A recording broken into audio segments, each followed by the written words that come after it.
A very good morning, my dear students, and welcome to e-learning classes of business studies.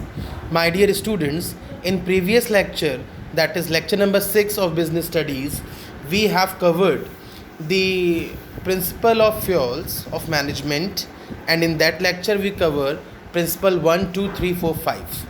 And now in this lecture, that is lecture number 7, we are going to cover Fayol'S principles of management, principle from 6 to 10, means principle number 6, 7, 8, 9, 10 we will cover in this lecture.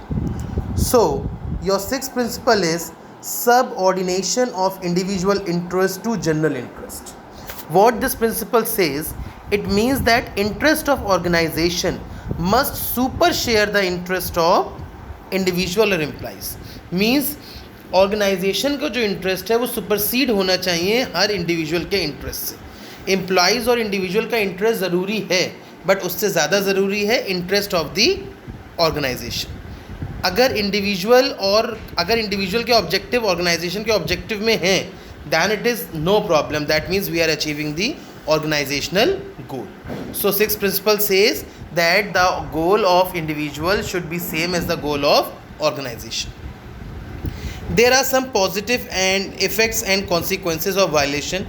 अगर हम इस principle को follow करते हैं, so there will be achievement of organizational goal, there will be coordination between individual and organization. और अगर हम इसको फॉलो नहीं करते हैं बेटा, so there will be certain consequences. Number 1, no organizational goal will be achieved, and number 2, even employees will also suffer in long run, right? So these were the consequences of violation. Next principle is remuneration of persons. What does remuneration of persons means?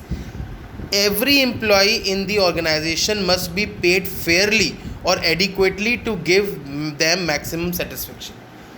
Maximum satisfaction के लिए हर employees को fairly paid करना चाहिए, so that employee को अगर competent wages मिलेंगी, salary मिलेंगे प्रॉपर तरीके से, एडिक्वेट तरीके से, so they will work more efficiently and effectively. इसके पॉजिटिव इफ़ेक्ट्स क्या हैं?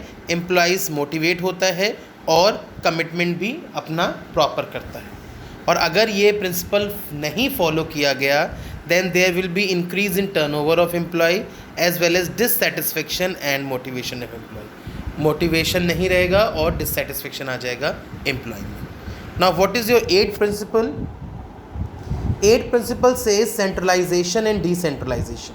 Centralization का मतलब होता है बेटा that power and authority is in few hands, and decentralization का मतलब होता है evenly distribution of power at every level of management. इस प्रिंसिपल के according there should not be completely centralization of the power. There should be some decentralization so that company should move in a positive direction. This principle also have certain positive effects and consequences. What are the positive effects? That benefit of centralization as well as decentralization. अगर हम दोनों को लेके चलेंगे तो हमें दोनों के बेनिफिट्स मिल सकते हैं. और दूसरा पॉजिटिव इफेक्ट क्या है? Fast decisions at operational level and strict control by top level. Decision जो है वो फास्ट होना स्टार्ट हो जाते हैं. Now what are the consequences of violation? Consequences क्या क्या हैं? Complete centralisation will result in delayed decision. अगर हम प्रॉपर तरीके से सेंट्रलाइजेशन को फॉलो करेंगे तो डिसीजन में डिले होगा और रिसोर्सेज का भी मिसयूज़ होगा. So this was your eighth principle with positive effects and consequences. Now your ninth principle, that is principle of scalar chain. Basically scalar chain का मतलब क्या होता है? Authority of or chain of superiors from highest to lowest rank. Scalar chain का मतलब होता है authority या chain of superior from highest to lowest rank. Fayol ने इंसिस्ट किया इस चेन पे ताकि ऑर्गेनाइजेशन में प्रॉपरली वर्किंग हो सके. हर इंफॉर्मेशन को आप उसकी चेन से पास करें, कोई स्किपिंग नहीं होना चाहिए, ठीक है, प्रॉपरली होना चाहिए. लेकिन if there is certain emergency, अगर कोई इमरजेंसी है तो फेयोल ने गैंग प्लैंक का भी ऑप्शन दिया था. What is gang plank? Gang plank permits direct communication between the employees working in the different position without following the scalar chain.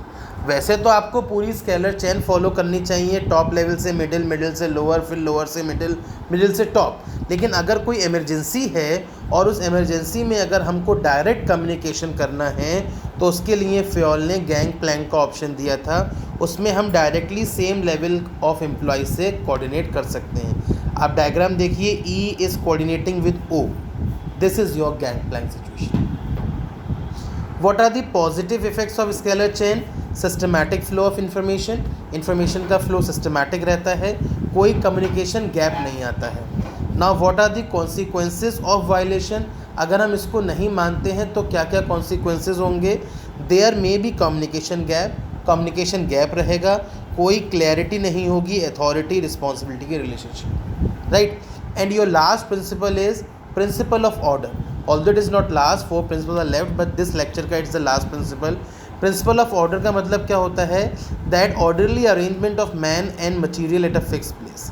फ़योल का कहना क्या था कि जिस चीज़ की जो जगह है वो चीज़ वहीं पर फिक्स रहनी चाहिए, चाहे एम्प्लॉयज़ की सीट हो या किसी ऑब्जेक्ट का प्लेस हो। Why? So that no time and energy is wasted in search of any man and material, ताकि किसी भी चीज़ को या किसी इंसान को ढूंढने में कोई डिले नहीं होना चाहिए।